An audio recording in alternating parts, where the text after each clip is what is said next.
Good day and welcome to another edition of the National Agenda. Today we are discussing matters of the OSP, specifically looking at the fact that the majority in Parliament is asking that the OSP is removed and they are taking a critical look at the constitutional instrument or the legislative instrument that's actually brought in place the Office of the Special Prosecutor. However, on the flip side of the coin, His Excellency the President, John Dramani Mahama, has stated that it is premature and too early for Ghanaians to call for the removal of the Office of the Special Prosecutor. Well, this sounds very interesting. Just stick and stay with us. I have two important personalities with me to help me delve deep into discussing the matter on the table today. But for now, my name is Samuel Fobi Bamfo. Stick and stay with us. We'll be right back.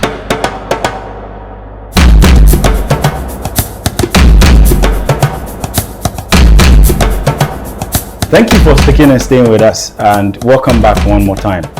Let me go straight to introduce my guest in the studio with me, and our first guest is Ishmael Anamo, popularly known by the grassroots as Chife. He is the Gimpa Tain president.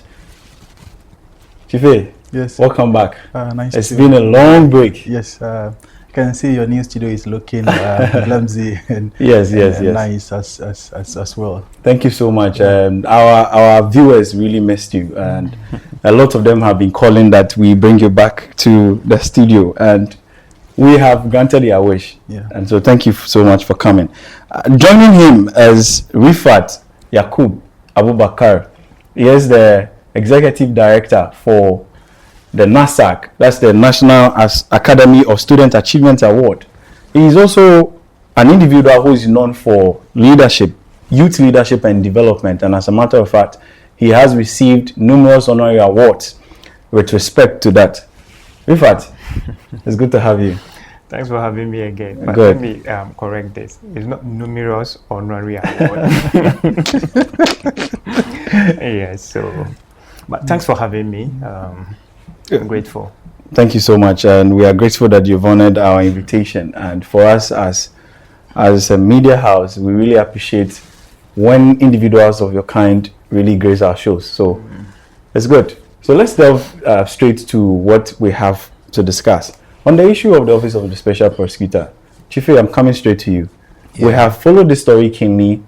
I remember we've had discussions behind closed doors as to how things needs to be done. We have seen people like lawyer Martin Pegu go after him, if for want of a better word, ask that he is removed. Now, we have also seen the majority in Parliament push for the repeal of that constitutional instrument or the legislative instrument that has to do with the institutionalization of the Office of the Special Prosecutor. However, the President of the country thinks otherwise. You, from the incumbent government's perspective, what would be your initial thoughts on what is happening? Well, thank you so much for having me once again. I will say this matter is kind of an individual thinking. You know, it's more or less into individual belief. What one believe the Office of the SP stands for and the work that they have been doing. Okay. And for some of us, me particularly, I think that, repealing that law, it's not appropriate. And if there's anything that needs to be done to correct that office, should be done. You see, there's one thing that we've always forgotten, is that we don't actually put in place who watches the watchman. Okay. And that is where we sometimes find it so shoddy when it comes to things like this. And if you look critically into the issues between the SP and then Martin Pebo, Esquire, you clearly understand that Martin is not against the office. Okay. But the person, the individual occupies the office. Occupy the person. Okay. That Martin feels that, he has not been credible as he thought would have been because the kind of person that he knew when they were in school, I mean, it's not the same kind of person that is in office today. Okay. And Martin have said and have put out there so many evidence, so many documents that had shown that, I mean, he's not capable as at now to hold that office. And that notable amongst it is the fact that he believes that the OSP or the special prosecutor was in bed with the former Minister for Finance. Yes. And as a matter of fact, he even aided in his movement exit out of the... You understand? And these are some of the things that Martin believes that he shouldn't be occupying the office by now. We can say all the bad things about Martin Amidu, but I don't think that Martin Amidu would have allowed such a thing to happen. On what grounds do you say this, sir? I mean, Martin Amidu wouldn't have allowed the finance minister to escape, because we all heard from the ASP's own mouth that he said that, I mean, he was helpless when... I mean, how can you be helpless, especially looking at the fact that we have given you such authority with all the instruments you need backing you to operate as a special prosecutor? You see, if you fail to understand your power, if you are given an authority and you fail to understand the authority that you have been given, it makes you powerless. And the OSP failed to understand that he was given an authority that nobody, could stop him from doing his work. But he felt that, as a then, he felt that the ruling government that had employed him, going after their own people, would have jeopardized. If I'm listening to you carefully, I'm tempted to ask that, is it that the special prosecutor felt that he needed to do the bidding of the former government? Because just like you stated, if he's going after the honorable former Minister for Finance, then it means that he's going after his own people. Now, are they his people in the first place? You see, I'm not saying that they are his people, but what I'm saying is that the same government that gave him that appointment is what he was afraid to go after. Because because they were the people, and as we speak now, they are the people that are in question. Talk of the numerous contracts that the former finance minister has signed that have implicated him, that he stands investigation as we speak now. Talk of the Akuntam mining and all those cases that is hanging, that the OSP could have delved into those issues but have not been able to go into those issues. At the beginning he was crying, he was lacking staff and that he didn't have the resources. He has been resourced, and yet we have not been able to see anything. All right, so you hold on with that there for me. Rifat, let me come back to you. You, as a leadership, consultant, if I should say, somebody who is into helping and making sure that youth in particular are raised, people are developed. What would be your initial comment on whatever all that is happening around the special prosecutor, especially looking at the fact that he is likely, in fact, he falls within the youth bracket. He's one of the few youth who have been given the opportunity to lead this country. Special greetings to your viewers, and thank you for having me again on your show. Talking of the OSP office, is a very sensitive office. Looking at the concerns that inspired the creation of the office, it makes it a very sensitive one. And understanding an institution and the functions of an institution is one thing. You have the establishment of the institution, and another thing you have the proper functioning of the institution. The institution itself doesn't function. It's the facilitators in or assigned to work that makes it functional.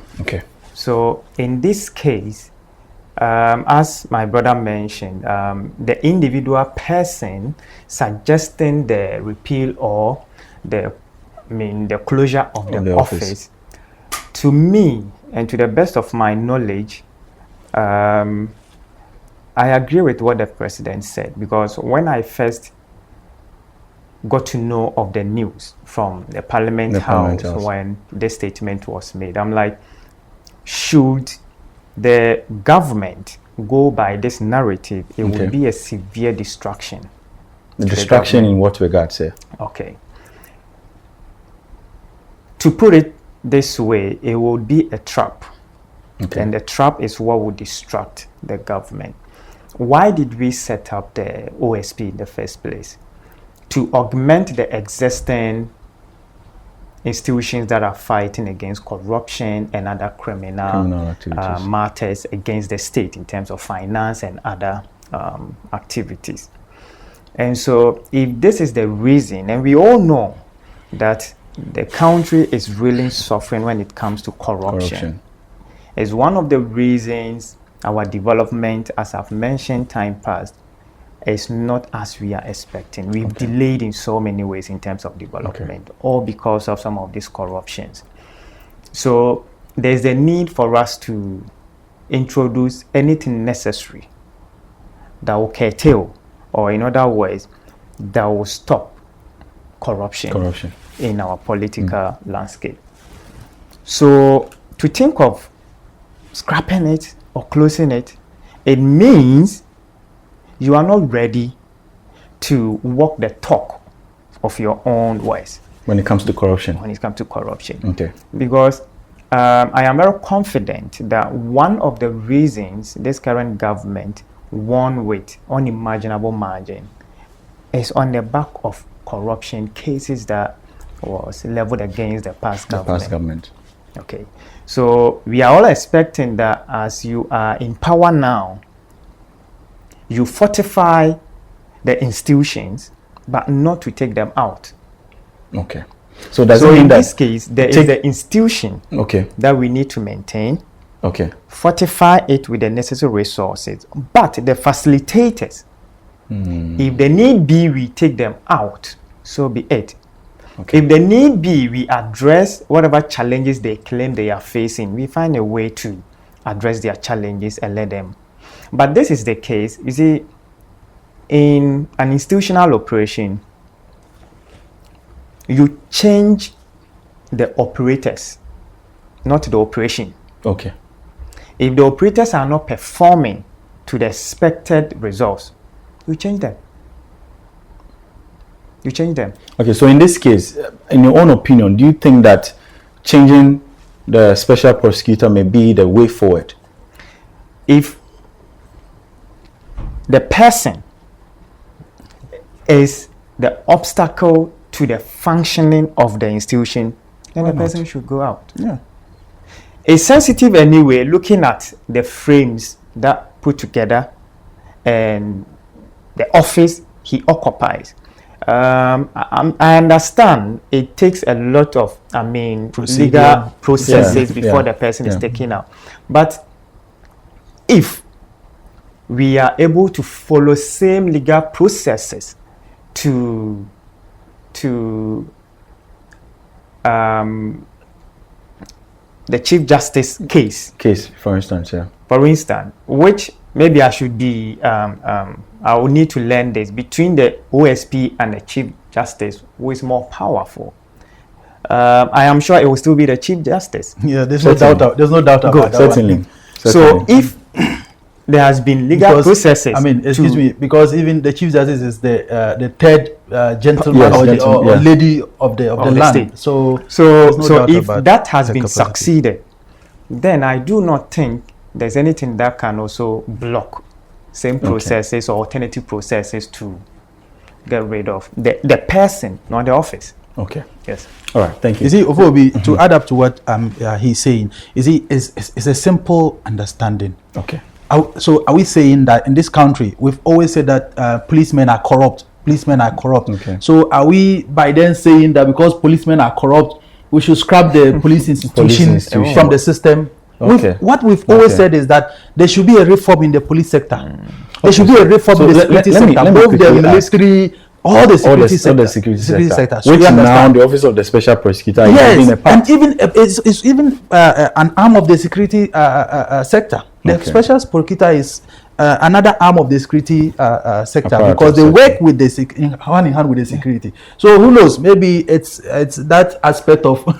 But for the avoidance of doubt, Yeah. if they are able to apprehend Mr. Martin, Yeah. it means they have the in fact, they have prosecutorial power. That's like they the do police. have. So they are in. They do have. Exactly. In They fact, do have. as part of their powers granted to them, Yes. they are supposed to apprehend people Yes. in line with cases that Yes. they are solving. As long as they are working according to the Exactly. the law. You know, and you heard what Martin said, that it was when he was arrested that he realized that yes, you can be a lawyer, powerful. but when the law cuts you, that's where you realize where there's So power. let me ask this question quickly. Do you think that some of the authority or the opportunities given to them by the law should be taken away from them? I mean, some of their responsibilities. Do you think it's too much for them to bear as an office? I don't think so. You see, if people really want to work, they will actually work. If we are saying some of the duties given to them are too much for them to bear, what are the opportunities that are given to them that are too much to bear?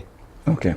You see, we have the special prosecutor, we have the attorney general, we have Iyoko, Yes. we have Shraj, and Even the CID. Yes, and all these institutions, they are all crime investigating. And surprisingly, the Office of the Special Prosecutor has been granted the ability to do things that some of these offices you mentioned can't do. Can't even do. So it is up to him to even choose which are some of the cases that he or she can take up. Okay. You understand? So I don't think it's too much on the office to bear. And as my brother said, if you think that, I mean, logistics is what's your problem. I don't think logistics is their problem as it stands now. Yes. Because if it's about logistics, we have seen I mean, the in way he's times handling past- things, I mean, bring landed property and all those kind of things. I mean, with all those bail conditions that he's giving, yet we are not seeing anything. Okay, Rifa, let me come back to you. People are arguing that we have not seen anything evident, any physical evidence of their works, of the work of the special prosecutor. And so, as a matter of fact, they side with the majority that they scrap it. What do you say to that? Okay, you speak to what you know, Okay. and you also say what you have seen. Okay. So if people are saying they've not seen a tangible work, it could be true. The reason being is we cannot point to, as I sit here, I cannot point to one case, instance, that either through the office into the media space, the office has successfully apprehended, Okay. prosecuted, Okay. and retrieve if it's a stolen resources or wrongly taken resources that belongs to the state. However, recently, on the back of this repeal of the office brouhaha, I chanced on a news outlet from the office through the media. They have listed the number of, a good number of cases that they have worked on. So I have to ask myself, when did it become necessary for the office to now publish this for the public to see they are doing their work? You see, accountability is not when you expect people to come and search for the information. It is when, at the time they are not expecting, you let them know. Because if I begin to search you, it's born out of suspicion of something. But if you open up to me, it means you're willing to collaborate with me. So for the public not being publicly aware of some of the successes that the office have achieved, like I sat in my comfort zone after reading the news, and I concluded that it could be at the back of this criticism, to the point where some individuals are suggesting we close the office. That is why you are bringing it. In any case, you can argue that it is on our website. In fact, every institution have information on the website, yet it is imperative for them to engage the public and media on the same information on the website. On that same backdrop, we have seen him from time past and from time to time engaging the media. No, In no, a- no. in- Is it? So then, no, what I'm driving at is that if you have done this before, why not come to the same media and let them know the cases that you've been able to solve, the monies you've been able to win back for the state? Until then, you don't sit That down. will put confidence in Exactly. the, Is in it, the, in the River, citizens. is it, I mean, just to cut you in, is it some of these things, the reason why some of us believe that the SP is not willing to work as Ghanaians want him to work is that in recent times, you see that, I mean, especially, I think, starting from the Kenoforia Attest case. he's always come on the media to update. Exactly. on the case. You're always updating You us. understand? What stops No, you? it started from there. Okay. I mean, I stand Yeah, to be corrected. definitely. It started from there. He started coming to update us on the Kenoforia tax issue and other issues. Even Paul Adumotri's issue case became an on the update. SML. But ask yourself, the LaBianca case, did you see something like that?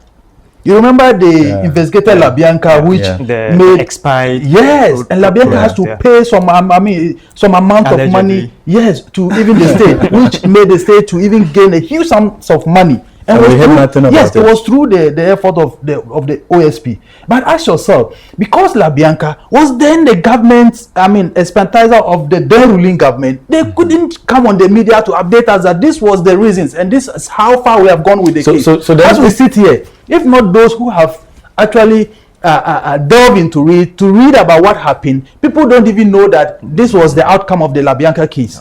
And that is what is giving some of us the perception that they are in bed with the previous government.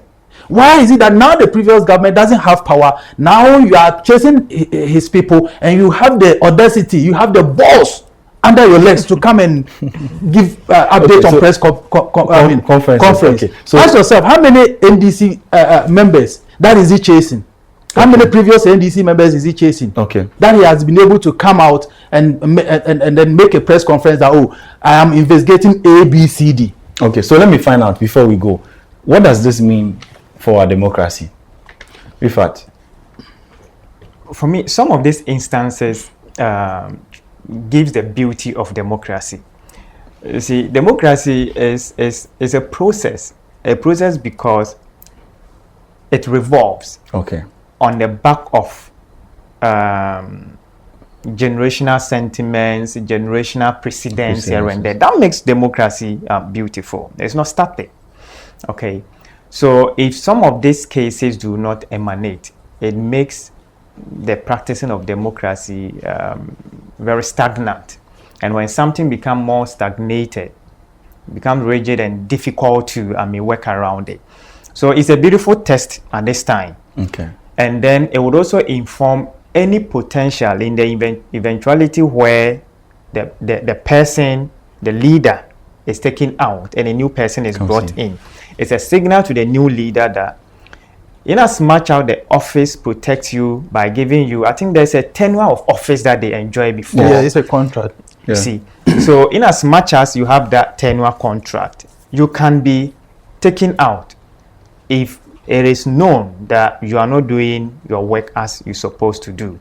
So it is a test. I mean, who constituted the Constitution? It is us. It's us. It doesn't matter how rigid and difficult it is. There is still a windows for escape where we can, overturn or redress or review, some of these constitutions. So for me, it's a testing time and a wake up learning for all of us that it is not always the case of closing the institution, but instead those that are working in it. We almost have some of these similar challenges across. Okay. The office, the OSP is not the only, it's not the new, it won't be the last that we experience in some of these things. We have some of our government agencies, ministries, and even our schools for that matter, our hospitals. Some of these challenges are there. So we don't close down the school because the students have failed.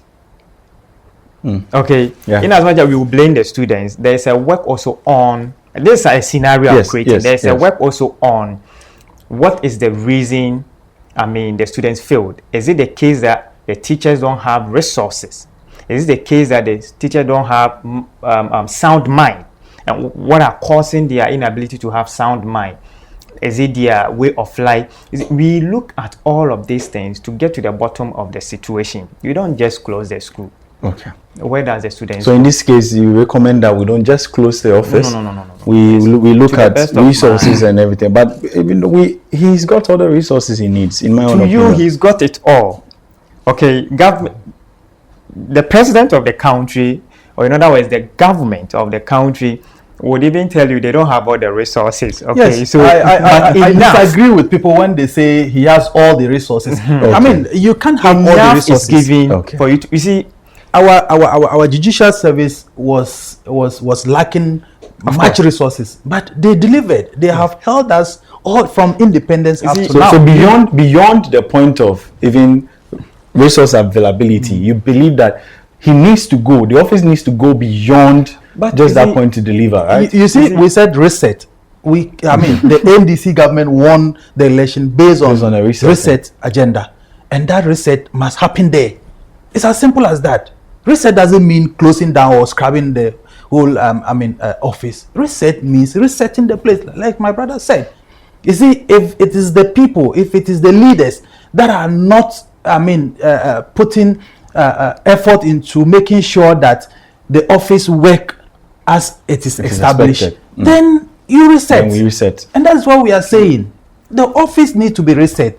And if it is the OSP that needs to go, so shall be it. If there are people, the investigators that are supposed to help him, do the work as is expected, that are not doing it as it is, let's do those investigations and get those let them people go. out and get the people who can help him to do All the right. work. Do the work. Wrap up for me quickly. to the notion the office has all the resources, which with my brother we disagree. I don't think across the globe you would have any person or any institution that is giving 100% of what they need. No, not even in America. And to test the efficiency of any person is giving them a pinch of opportunity. Okay. So the usage of that pinch of opportunity will determine how fast or how efficient they could be or they could become if given more. Okay. So the little that is given, How have you if used it? better results Come out is of not it. seen. Like the Speaker of Parliament mentioned, huge resources over the years has been allocated to the office, but little Is is seen. Same resources perhaps might be needed somewhere for an equally important development. So it is not the case of inadequate resources. It is the case of the little resources and the results. The out of results it. available. Yes. All right. Thank you so much, Rifat, for those important recommendations and comments. We are leaving, Chife. Yeah. Your final words on this matter. We've heard the part of the president on this. The president definitely disagrees with some people in the country and some members of his own party as Yes. to scrubbing the entire office of the special prosecutor off. What will be your last words and your Yes, final recommendations? That should tell Ghanaians that, having super majority as a president doesn't necessarily means that, you should always Take a de facto decision. yes, take an advantage over that. Okay. And you see, the president is there to protect everybody. And I believe in this matter, we clearly see that the president stands with the OSP office, the office of the OSP, Okay. not the individual The person, individual. but the institution, The there. institution, okay. Have we thought about the people that are working there? If we are to scrap that office, where are we sending them? With jobs. You understand? And Lots of there are jobs, lot employment. that can be done if there's a reset in that office. Okay. And the president has promised us that he's resetting the nation.